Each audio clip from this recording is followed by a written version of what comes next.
आज का पहला प्रश्न है, सोर्स कोड माई बिगिनिंग्स किसकी आत्मकथा है? सोर्स कोड माई बिगिनिंग्स किसकी आत्मकथा है? तो बिल गेट्स की आत्मकथा है सोर्स कोड माई बिगिनिंग्स। दोस्तों देखो, बिल नैल्सन नासा के चेयरमैन है, एलन मस्क दोस्तों स्पेस एक्स और टेस्ला कार के चेयरमैन एलन मस्क हैं, और मार्क जुकरबर्ग के द्वारा फेसबुक की स्थापना की गई थी मेरे दोस्तों।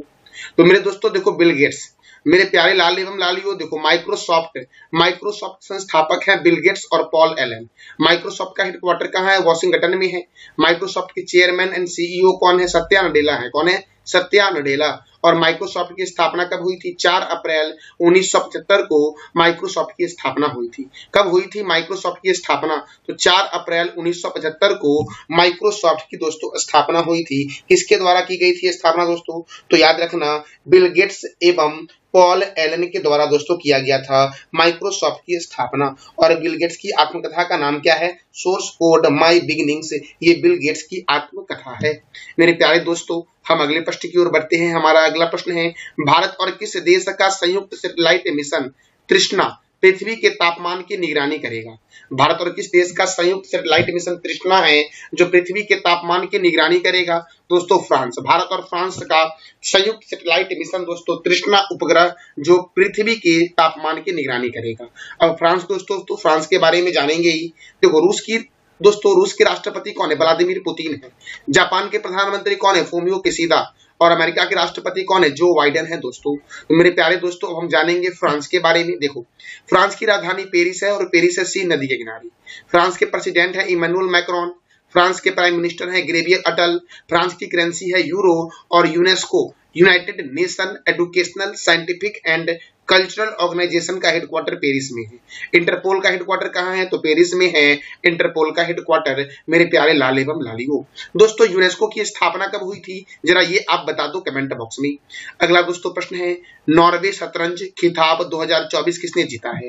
नॉर्वे शतरंज खिताब 2024 तो जीता है वो पुरुष वर्ग में दोस्तों मैग्नस कार्लसन, और महिला वर्ग में जू वेजून। ये दोनों दोस्तों ए और बी दोनों।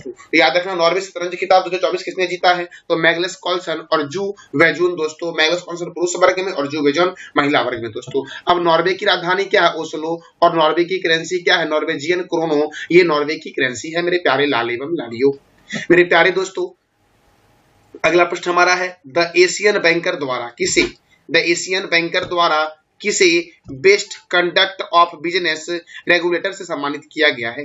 द एशियन बैंक द्वारा किसे best conductor of business regulator से सम्मानित किया गया है? तो सेबी को दोस्तों। किसे किया गया है? सेबी को। अब सेबी दोस्तों, तो security and exchange board of India. SEBI security and exchange board of India SEBI का फुल फॉर्म है, और इसका हेडक्वार्टर मुंबई में है। मुंबई में दोस्तों आरबीआई का भी हेडक्वार्टर मुंबई में है, और एसबीआई का हेडक्वार्टर भी मुंबई में ही है, और बीसीसीआई का हेडक्वार्टर भी मुंबई में ही है दोस्तों। एसबीआई की स्थापना 1955 में हुई थी। आरबीआई की स्थापना 1935 में हुई थी। और मेरे प्यारे दोस्तों, बीसीसीआई की स्थापना कब हुई? तो इसका जवाब दे दो आप कमेंट बॉक्स में।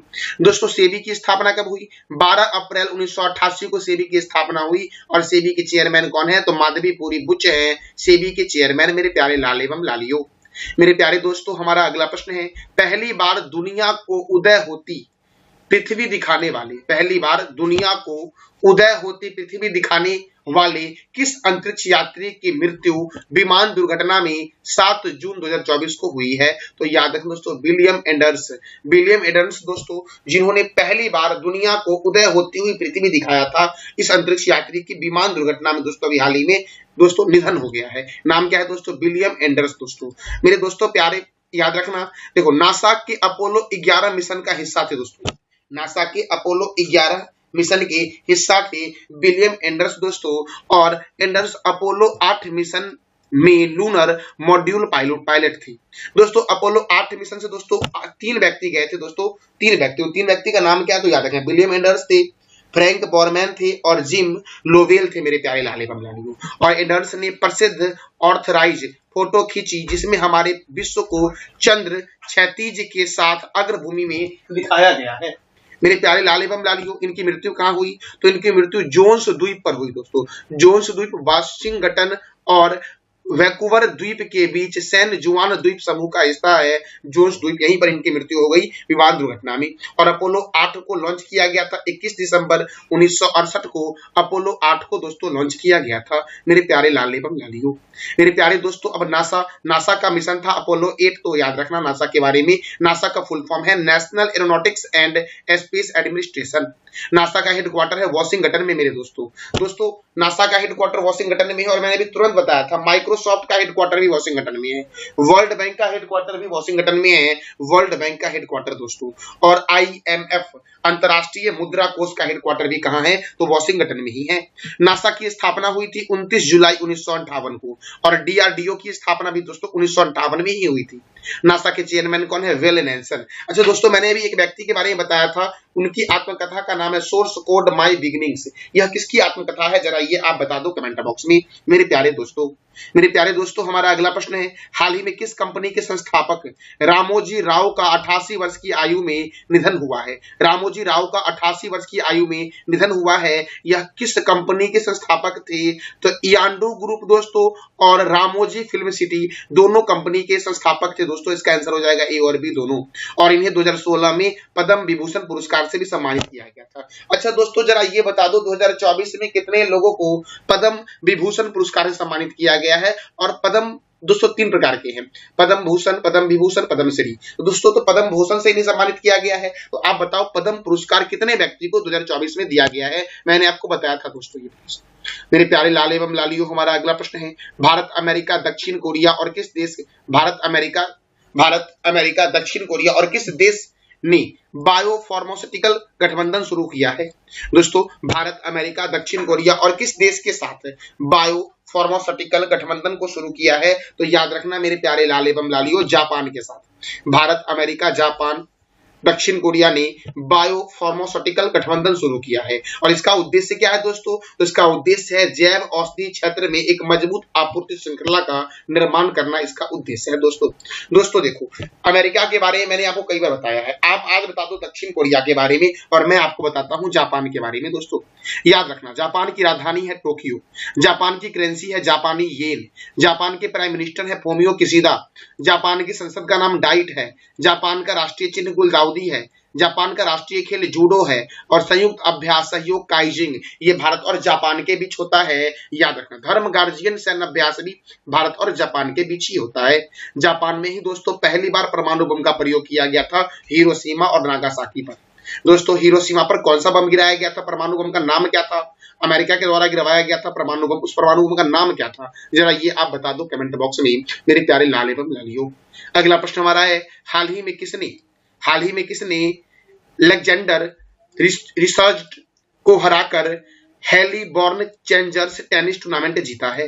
हाल ही में किसने लेजेंडर्स रिचर्ड्स को हराकर हेलीबॉर्न चैलेंजर टेनिस टूर्नामेंट जीता है, तो सुमित नांगल दोस्तों। किसने जीता है, सुमित नांगल ने जीता है। किसने जीता है, सुमित नांगल ने दोस्तों। मेरे दोस्तों हमारा अगला प्रश्न देखो दोस्तों महत्वपूर्ण ट्रॉफी और कप है, जरा उसको जान लेते हैं। नारंग कप, चड्डा कप, अमृत दीवान कप का संबंध बैडमिंटन से है। नारंग दोस्तों, नारंग, चड्डा, अमृत दीवान का संबंध किससे है, बैडमिंटन से। Walker cup, circuit cup, rider cup, Dunhill cup और प्रिंस ऑफ वेल्स कप का संबंध गोल्फ से है। Ezra cup, Prithvi Pal Singh cup, Radha Mohan cup और क्लासिकल कप का संबंध किससे है, तो पोलो से है। Bengaluru blue challenge cup, Nehru cup, federation cup का संबंध बास्केटबॉल से है। Ranji trophy, Irani trophy, Dilip trophy, CK Naidu trophy, Rani Jhansi trophy, Deodhar trophy, GD Birla trophy, Rohinton बारिया ट्रॉफी का संबंध किस खेल से है, तो क्रिकेट से है दोस्तों। देखो दोस्तों बेसबॉल में होते हैं 9 खिलाड़ी, खो खो में होते हैं 9 खिलाड़ी, पोलो में होते हैं 4, कबड्डी में होते हैं 7, नेटबॉल में 7 होते हैं और बास्केटबॉल में कितने होते हैं, तो 5 होते हैं दोस्तों। जरा आप बता दो क्रिकेट में कितने खिलाड़ी होते हैं, इसका जवाब आप दे दो कमेंट बॉक्स में। और दोस्तों अमृत दीवान कप का संबंध किस खेल से है, ये मैंने तुरंत बताया आपको, तो आप बताओ कमेंट बॉक्स में। मेरे प्यारे दोस्तों हमारा अगला प्रश्न दोस्तों है भारतीय राष्ट्रीय पुरुष बास्केटबॉल के कोच कौन बने हैं। भारतीय राष्ट्रीय पुरुष बास्केटबॉल के मेरे लाल एवं लालियों कोच कौन बने हैं, तो याद रखना मेरे दोस्तों देखो स्कॉट फ्लेमिंग। कौन बने हैं, स्कॉट फ्लेमिंग बने हैं भारतीय राष्ट्रीय पुरुष बास्केटबॉल के कोच। और बास्केटबॉल में कितने खिलाड़ी होते हैं, तो 5 खिलाड़ी होते हैं बास्केटबॉल में। मेरे प्यारे दोस्तों हमारा अगला प्रश्न है अंतरराष्ट्रीय अभिलेखागार दिवस कब मनाया गया है। अंतरराष्ट्रीय अभिलेखागार दिवस जो मनाया गया है है ये मनाया गया है 9 जून को दोस्तों। कब मनाया गया अंतर्राष्ट्रीय अभिलेखागार दिवस? तो 9 जून को मनाया गया है। अब जून महीने में अब तक कौन कौन से महत्वपूर्ण दिवस मनाए गए हैं? तो विश्व दूध दिवस 1 June, happy global day of parents 1 June, अंतर्राष्ट्रीय यौन कर्मी दिवस 2 जून, विश्व साइकिल दिवस 3 जून और साइकिल का आविष्कार मैकमिलन ने किया था, विश्व पर्यावरण दिवस 5 जून, संयुक्त राष्ट्र रूसी भाषा दिवस 6 जून, विश्व खाद्य सुरक्षा दिवस 7 जून और विश्व प्रतिरान दिवस कब मनाया गया है? तो 9 जून को मनाया गया है मेरे दोस्तों। मेरे प्यारे दोस्तों, हमारा अगला प्रश्न है मोटो जीपी इंडिया 2025 से 29 तक का आयोजन किस राज्य में होगा?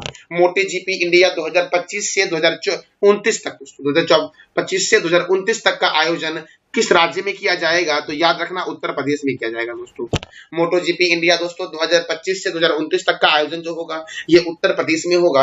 अब दोस्तों उत्तर प्रदेश में होगा तो उत्तर प्रदेश जो है ये जनसंख्या के दृष्टिकोण से भारत का सबसे बिगेस्ट राज्य दोस्तों है। तो दोस्तों उत्तर प्रदेश की राजधानी क्या है? लखनऊ, और लखनऊ है गोमती नदी के किनारे। उत्तर प्रदेश के मुख्यमंत्री कौन बने? योगी आदित्यनाथ। उत्तर प्रदेश के गवर्नर कौन बने? आनंदीबेन पटेल है। उत्तर प्रदेश में राज्यसभा 31 है, लोकसभा 80 है।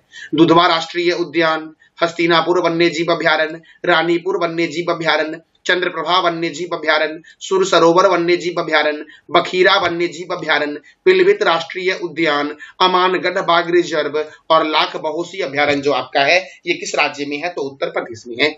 उत्तर प्रदेश की राजधानी लखनऊ दोस्तों, और लखनऊ में है चौधरी चरण सिंह अंतर्राष्ट्रीय हवाई अड्डा। लाल बहादुर शास्त्री अंतर्राष्ट्रीय हवाई अड्डा जो दोस्तों आपका है ये वाराणसी में है दोस्तों।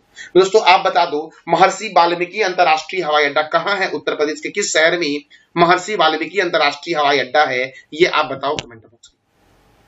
भारतीय चीनी तकनीकी संस्थान कानपुर में है, भारतीय दलहन शोध संस्थान कानपुर में है, औद्योगिक विश्वविज्ञान अनुसंधान केंद्र लखनऊ में है, केंद्रीय औषधि अनुसंधान केंद्र लखनऊ में है, केंद्रीय वनस्पति अनुसंधान केंद्र लखनऊ में है, बीरबल सहनी जीवाश्म विज्ञान संस्थान लखनऊ में है और सिडबी का हेडक्वार्टर कहाँ है? लखनऊ में। और सिडबी की स्थापना कब हुई? कई बार पूछा गया है कि सिडबी की स्थापना कब हुई? 2 अप्रैल 1990 को हुई दोस्तों। राष्ट्रीय राजमार्गों का चौराहा कानपुर को कहा जाता है, नवाबों का शहर लखनऊ को और उत्तर भारत का मानचेस्टर कानपुर को कहा गया है दोस्तों। दक्षिण भारत का मानचेस्टर किसे कहा गया है? तो कोयम्बटूर को कहा गया है। और भारत का मानचेस्टर और भारत का बोस्टन किसे कहा जाता है? ये आप बताओ कमेंट बॉक्स में मेरे प्यारे लाल एवं लालियों। तो कानपुर है गंगा नदी के किनारे, वाराणसी है गंगा नदी के किनारे, लखनऊ है गोमती रिवर के किनारे, कन्नौज है गंगा रिवर के किनारे, अयोध्या है सरयू नदी के किनारे, मथुरा है यमुना नदी के किनारे दोस्तों, और आगरा भी यमुना नदी के किनारे है दोस्तों। दिल्ली भी यमुना रिवर के किनारे ही है। अगला प्रश्न है मेरे प्यारे लाल एवं लालियों, पीएनबी मेटालाइफ के नए सीईओ कौन बने हैं? तो दोस्तों समीर बंसल बने हैं पीएनबी मेटालाइफ के नए सीईओ दोस्तों। सीईओ का फुल फॉर्म होता है चीफ एग्जीक्यूटिव ऑफिसर दोस्तों।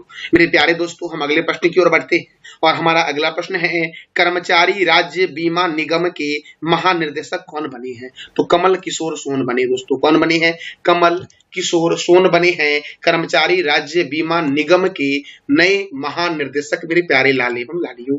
मेरे प्यारे दोस्तों देखो भारतीय पैरा ओलंपिक समिति के अध्यक्ष कौन है? देवेंद्र झरिया हैं।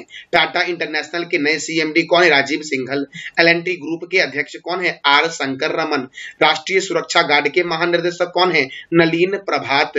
भारत पे के मुख्य कार्यकारी अधिकारी कौन है? नलिन नेगी दोस्तों। दिल्ली के जंगलों के सुरक्षा के प्रति समिति के प्रमुख कौन है? तो नजमी बजीरी दोस्तों। कौन है? नजमी बजीरी हैं दिल्ली के जंगलों के सुरक्षा के समिति के प्रमुख। फिक्की महिला संगठन के अध्यक्ष कौन है? जयश्री दास वर्मा। कोंकण रेलवे कॉर्पोरेशन के सीएमडी कौन है? Santosh Kumar Jha. Press information bureau के कौन है दोस्तों? शेफाली शरण है प्रमुख। राष्ट्रीय जांच एजेंसी के कौन है दोस्तों? सदानंद बसंत दाते। राष्ट्रीय आपदा प्रतिक्रिया बल के दोस्तों अध्यक्ष हैं पीयूष आनंद। पुलिस अनुसंधान और विकास ब्यूरो के अध्यक्ष कौन है? तो राजीव कुमार हैं। सीबीएसई के नए अध्यक्ष कौन है? Rahul Singh. International court of justice के अध्यक्ष हैं नवाब सलाम। बीएसएफ की पहली महिला स्नाइपर सुमन कुमारी हैं। प्रसार भारती के नए अध्यक्ष हैं नवनीत कुमार। संसद सुरक्षा का प्रमुख किसे बनाया गया? अनुराग अग्रवाल को बनाया गया। भारत के मुख्य सूचना आयुक्त कौन है? तो हीरालाल समारिया हैं भारत के मुख्य सूचना आयुक्त दोस्तों। मेरे प्यारे दोस्तों टेरी के नए अध्यक्ष कौन बने? अनिल कुमार लाहौटी बने। एशियन क्रिकेट काउंसिल के चेयरमैन कौन है? जय शाह। केंद्रीय औद्योगिक सुरक्षा बल की पहली महिला प्रमुख कौन है? नीना सिंह है। आईटीबीपी के महानिर्देशक कौन है? तो राहुल सरगोत्रा हैं आईटीबीपी के महानिर्देशक मेरे प्यारे लाल एवं लालियों।